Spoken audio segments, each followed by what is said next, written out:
ગોળીબાર વખતે ફરજ છોડી ભાગનારા 2 પોલીસ અધિકારીઓ વિરુદ્ધ તપાસ તેજ રાષ્ટ્રપ્રમુખ ઝેલેન્સ્કીએ આપ્યા કડક કાર્યવાહીના આદેશ। યુક્રેનની રાજધાની કીવમાં બનેલી ગોળીબારની હિંસક ઘટના દરમિયાન કાર્યસ્થળ છોડીને ભાગી જનારા 2 પોલીસ અધિકારીઓ વિરુદ્ધ રાષ્ટ્રપ્રમુખ વોલોદિમીર ઝેલેન્સ્કીએ કડક તપાસના આદેશ આપ્યા છે। કટોકટીના સમયે પોતાની ફરજ નિભાવવામાં નિષ્ફળ રહેલા સુરક્ષા કર્મીઓ સામેની આ કાર્યવાહી દ્વારા વહીવટીતંત્રે શિસ્ત અને જવાબદારીનો કડક સંદેશ પાઠવ્યો છે। યુક્રેનના રાષ્ટ્રપ્રમુખ વોલોદિમીર ઝેલેન્સ્કીએ કીવમાં થયેલા જીવલેણ ગોળીબાર દરમિયાન સ્થળ પરથી પલાયન થઈ જનારા 2 પોલીસ અધિકારીઓ સામે ઉચ્ચ સ્તરીય તપાસ શરૂ કરવાની સત્તાવાર જાહેરાત કરી છે।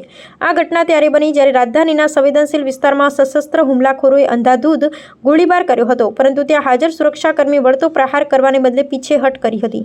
રાષ્ટ્રપ્રમુખે સ્પષ્ટ કર્યું છે કે યુદ્ધગ્રસ્ત દેશમાં જ્યારે સામાન્ય નાગરિકોની સુરક્ષા સર્વોપરી છે, ત્યારે કાયદો અને વ્યવસ્થા જાળવનારા અધિકારીઓની આવી બેદરકારી જરાય ચલાવી લેવામાં આવશે નહીં।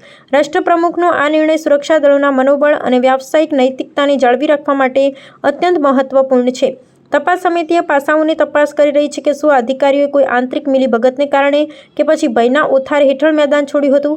જો અધિકારીઓ દોષિત સાબિત થશે તો તેમને સત્તાવાર પદ પરથી બરતરફ કરવાની સાથે કઠોર કાયદાકીય કાર્યવાહીનો સામનો પણ કરવો પડી શકે છે। યુક્રેનની વર્તમાન સુરક્ષા પરિસ્થિતિમાં સૈન્ય અને પોલીસ દળોની સતર્કતા રાષ્ટ્રીય સુરક્ષા માટે અનિવાર્ય હોવાથી આ તપાસને પ્રાથમિકતા આપવામાં આવી રહી છે।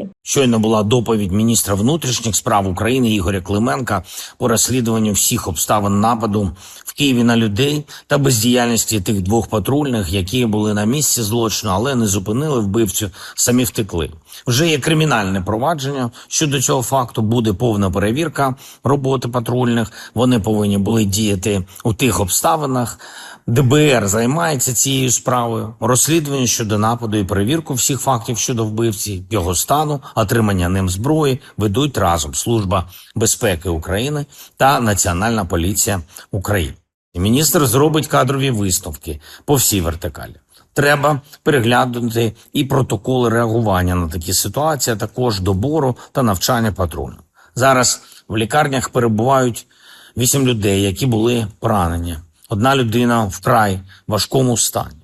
Надається вся необхідна допомога.